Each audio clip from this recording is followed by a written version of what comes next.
Hello. Have you ever wished for someone to help you ungrumpify and develop mental strategies for a better outlook on work and life in general? There are times when this becomes my job. Actually, one of my coachees inspired me to create this video because for the last month or so, he has had a difficult time shaking off that grump.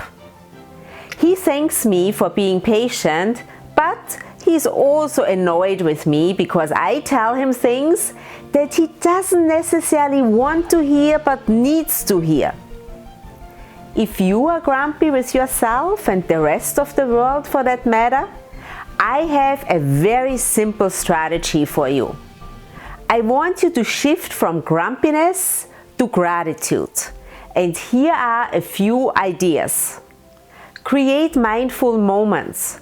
Stop yourself and appreciate the current moment. Start a gratitude journal. It is good to remind yourself about all the things you can be grateful for.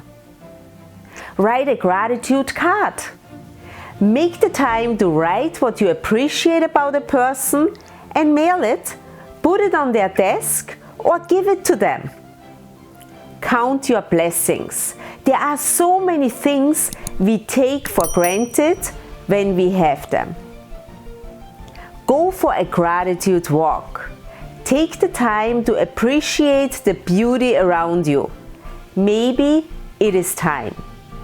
I would like to leave you with the quote of an unknown author. Grumpiness is the ghost of the past, knocking on the door of the present, threatening to ruin the party. What do you say? Are you ready to kick grumpiness to the curb? This was my thought for today, and I will see you next week again.